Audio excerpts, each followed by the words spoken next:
So, you've just given a presentation and it didn't go well.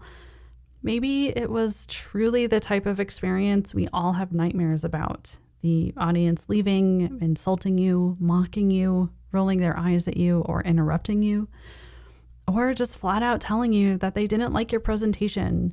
It wasn't professional, or it wasn't easy to follow. Or maybe it was something less intense. People stayed but stared at their phones.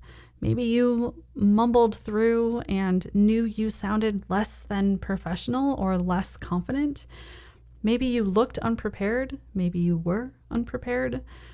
And you basically just couldn't wait to run out that door or close out of that webinar and melt into a puddle in the corner of the room. Either way, that's really tough, and I am sorry that you had to experience that.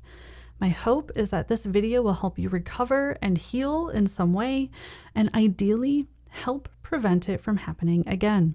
Before we get started, hello, I'm Dr. Echo Rivera, and welcome to my channel, More Than PowerPoint, where I help academics and researchers, and those who went the non-academic path, learn how to create and deliver effective presentations.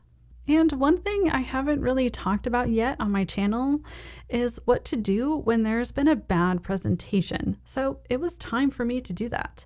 This video is for you if you've recently had a bad presentation and want some advice from a presentation trainer about how to recover from that and prevent it from happening again.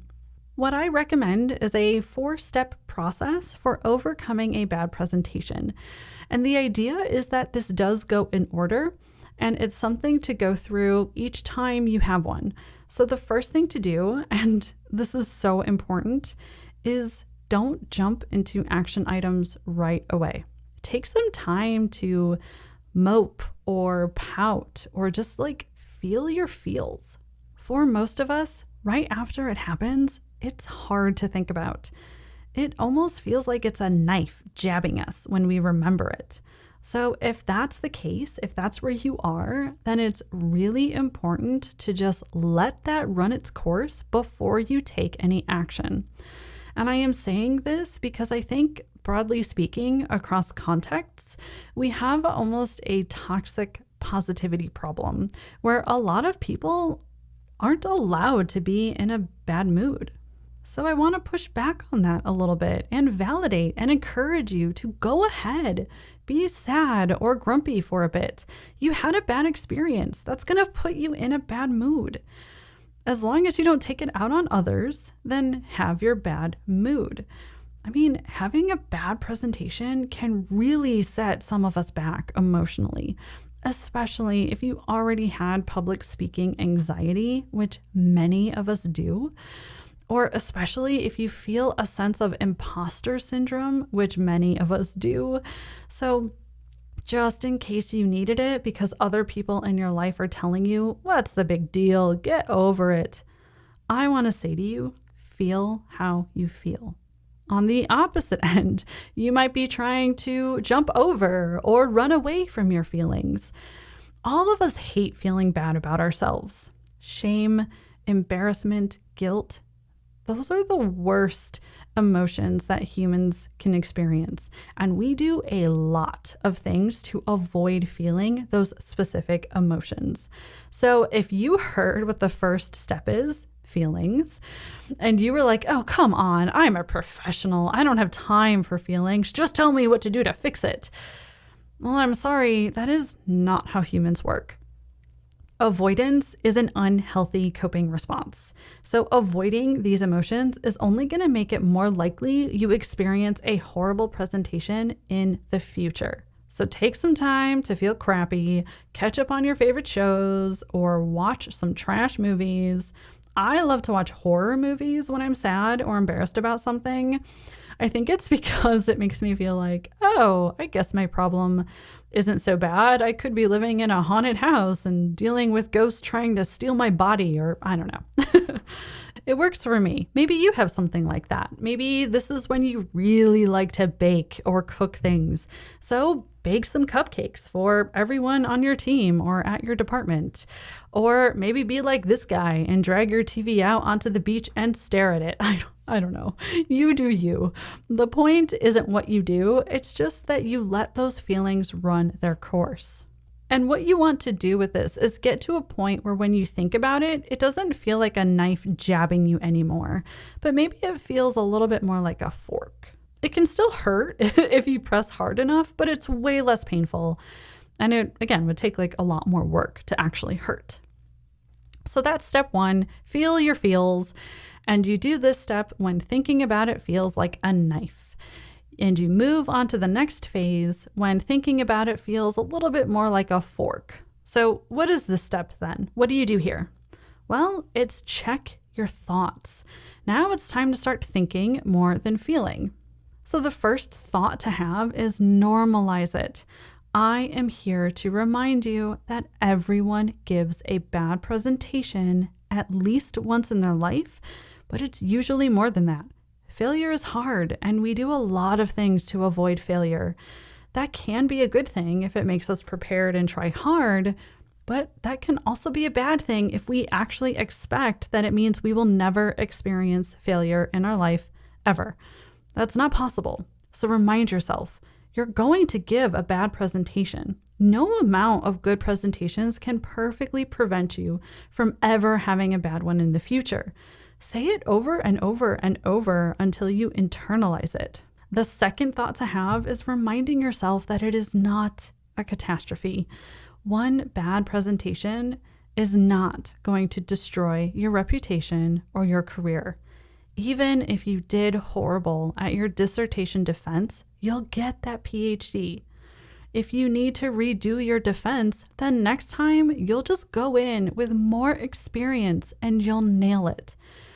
Even if that job talk was a disaster, you'll get another campus visit. You got one, you'll get another. I could keep going, but we all do different presentations, so we'd be here for a while. So here's my recommendation to help cut this thinking down and not let it consume you. Acknowledge that this was bad and that there was a bad outcome, okay? And if you find yourself kind of stuck reliving the bad presentation, start telling yourself you're thinking about something you can't change. It happened already. And unless you have an infinity stone, you can't go back in time and change the past. And don't insult yourself or be mean to yourself for doing this, for thinking this. It's just what our brains do. So next, try telling yourself, okay, I would like to think about something I can change now. And then, okay, I'm going to take action. Even if you don't have another job talk lined up right now, just the abstract, I will have a presentation in the future, and I will work to make that the best one ever. Now, trust me. Oh, trust me. I know this is much easier said than done. I'm not trying to dismiss or make it seem like this is all you have to do. I'm just putting this out here for you because it might surprise you if it does actually help. It's really important to realize what you're thinking, not to put yourself down for thinking it. And it's also important to not let yourself continue to get stuck here. Stopping yourself and changing that narrative will help. And it will help if you can deflect your mental energy onto something that is a tangible goal.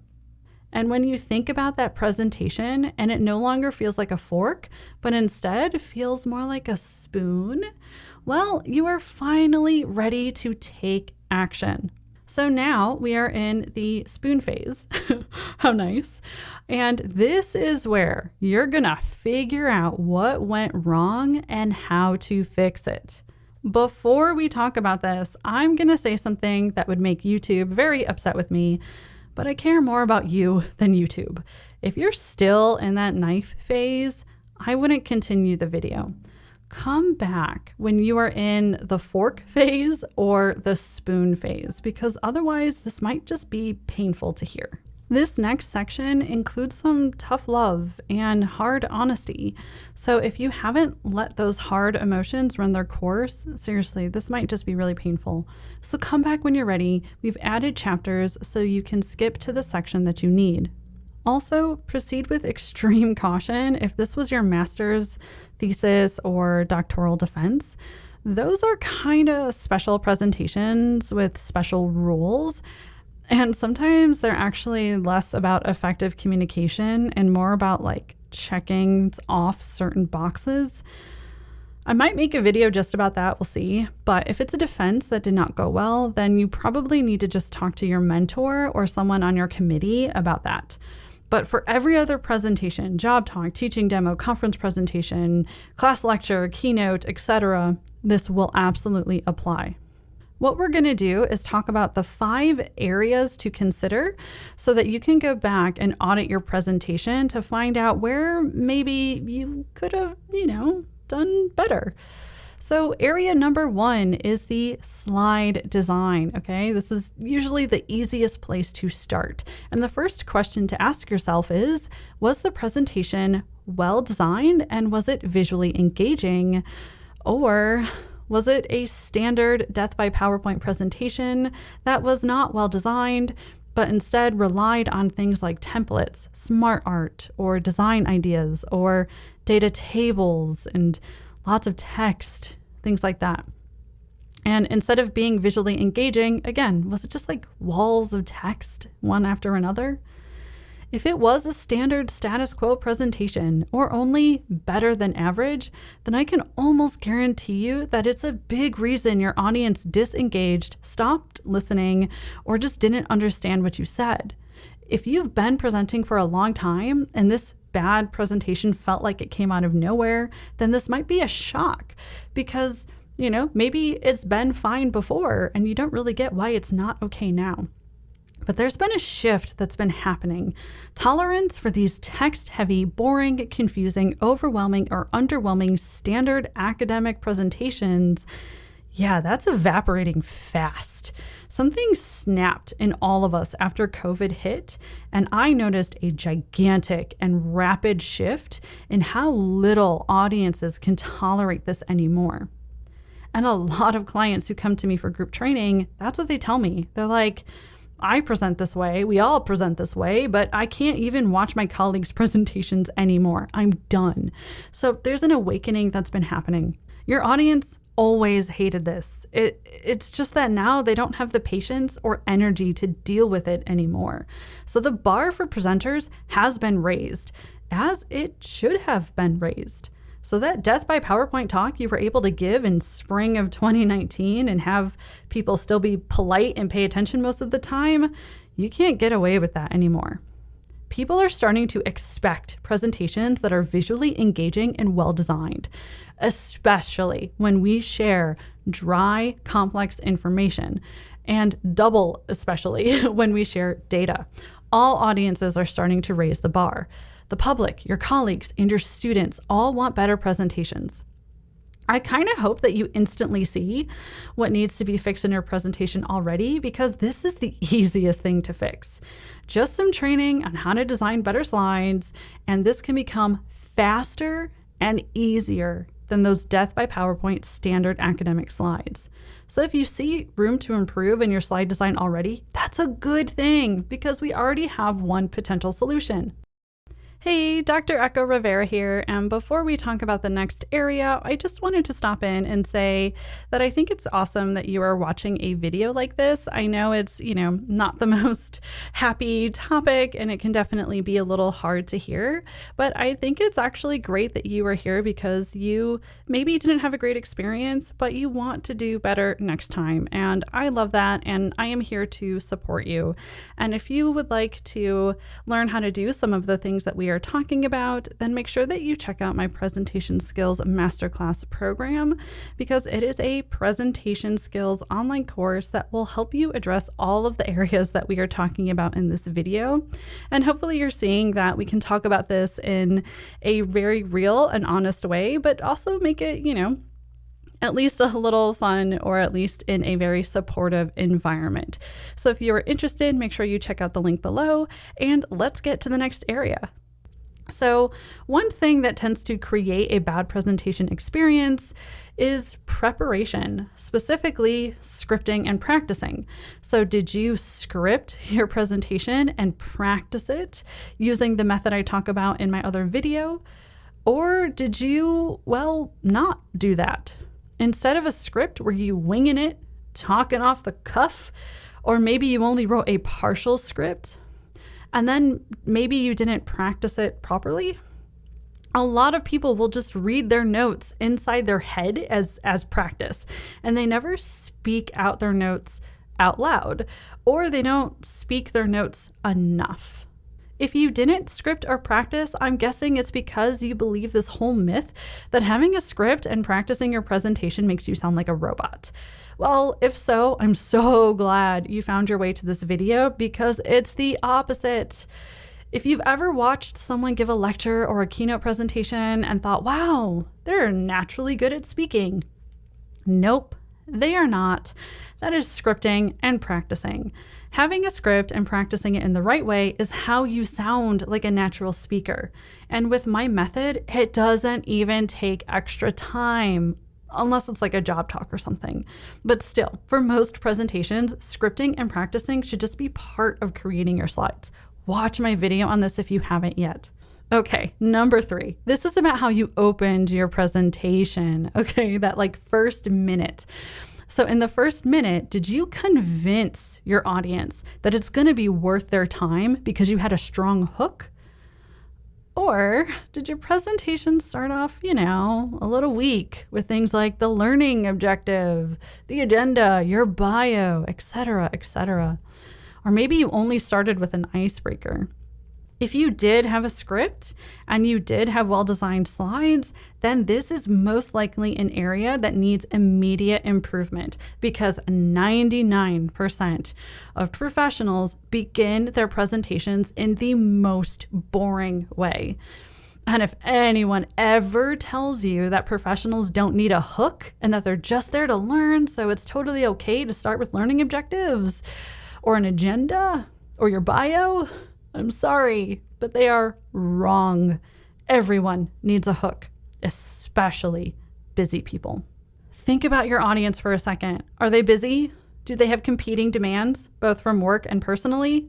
I know you said yes, because literally every audience is busy, or at least has something else they could be doing with their life in that moment. Even your students, they have other classes, they have a life, they, have things. So then they need a hook.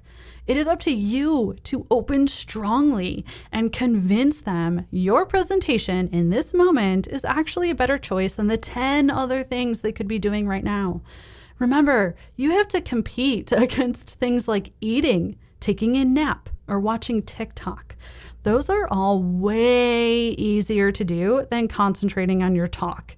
And past experience has told them those things are also more enjoyable. So if you look back at the first 5 minutes of your presentation and you didn't have a strong opening, then there you go. That's an area to fix. Okay, 4th one. You're not going to like this. You're going to hate me, because it's about all of our biggest weakness, procrastination. Did you finish it early, as in like 1 to 2 weeks before the talk, which gave you time to create a handout if you wanted to, like I talk about in another video, or it gave you time to practice and streamline it a little bit more, or it just gave you time to not be stressed about it? Did you do that? Or did you rush and finish it the day before? Meaning you were all stressed out, you didn't have time to really think it through, you didn't have time to adjust the content or the storyboard, or look for updated relevant examples or activities for the class lecture. And just in general, was it part of an ongoing negative cycle where you're always rushing and stressing out and finishing at the last second?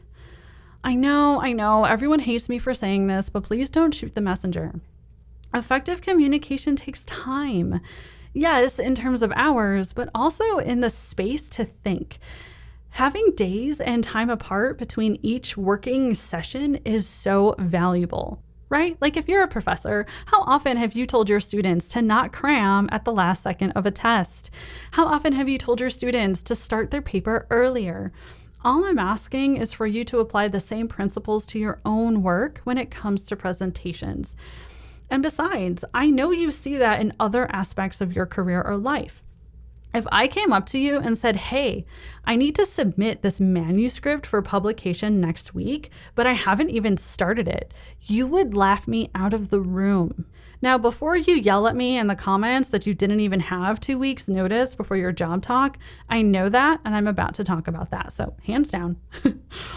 Something horrible is happening to academic job applicants right now. A lot of them seem to be getting like less than 2 weeks notice before their job talk or teaching demo. I don't know how widespread it is, but it's the number one comment people leave in the video I created about tackling your procrastination and how to work on your presentation in a way that is as stress-free as possible. Well, obviously that doesn't apply to job talks and teaching demos because they're all stressful. And you get no notice anymore. It's cruel, it's unfair, and every year it breaks my heart for applicants who have to experience that. So how does this area apply to job talks and teaching demos then? In this case, the question is more, did you invest in your own professional development and learn how to create engaging presentations before you even applied for positions so that you were 100% prepared and skilled enough to whip together a career-changing, high-stakes presentation in 1 to 2 weeks? Or did you only think about that when you got the invite? Was that the first time you were even thinking about it? If so, it's not your fault that the presentation didn't go well. Graduate school has completely set you up to fail at this. Academia has told you you don't need to invest in the skill. It's just a soft skill. Well, academia was wrong, and I have a whole other video where I go into detail about that. So again, link is in the description. But let's move on to that last area. This is the actual content of your presentation and how it was organized. So ask yourself, when choosing the content, structure, and organization of your talk, did you intentionally think of the audience experience for every single slide you created? Did you specifically think things like, how can I make the audience enjoy learning this? Or how can I make sure the audience finds this interesting? And then did you specifically structure your entire presentation and choose the level of detail in a way that would make it super easy and fun for that audience to follow along with, making sure no one gets lost along the way, and that everyone understands visually how all the information fits together and it's delivered in a logical order? Or did you make the mistake almost every single academic makes, because we're taught to do this, and think to yourself, well, the audience needs to meet me halfway. So what do I need to tell people? What are all the facts and information I need to give them? And then proceed to just make your slides with all the different facts and pieces of information crammed in there. So it's fact after fact after fact with some extra bits thrown in and ultimately delivered in a jumbled, disorganized way for your audience. Look, I'm not trying to judge you or shame you, okay? I just know what academia has taught you to do. Most academic presentations are data dumps, and it's what most audiences hate the most about our presentations. Death by PowerPoint isn't just about slide design. It's about how the information inside the presentation itself has been organized and structured. It's about what's included and the language used. And honestly, a lot of times, audiences can tolerate bad slide design more than a bad storyboard. Okay, so let's recap. With this information, if you were to audit your presentation in these 5 areas, how would you do? Were your slides well designed and visually engaging? Did you have a script and practice it? Did you start with a strong opening? Did you finish early with time to spare? And did you have an effective and engaging storyboard? Now, I'm going to keep being honest with you. Why stop now? Academia set you up to fail at every single one of these. So if you haven't had formal presentation skills training, then I'd be shocked if you checked one or more of these boxes. And again, the context is also that this video is about what to do after a bad presentation. So I also know that that's kind of the starting point here. Okay. And again, it's not your fault that you didn't check all of these boxes. We're not trained in this in grad school. And I hope in a weird way, you're a little happy about this and you see this as good news, because if one or more of these is not checked off, there's a reason for why the presentation didn't go well. And there's your action plan for preventing it in the future. Honestly, it's way harder to overcome a bad presentation if you did check all of these boxes. And if that is you, I'm making another video about that. So stay tuned, and I'll put the link in the description when it's ready. All right, so far in this video, we've covered the first 3 steps: feel your feels, check your thoughts, and figure out what's broken. Now, in terms of fixing what's broken, I would love to help you with that. Like I mentioned in the beginning, I am a presentation trainer.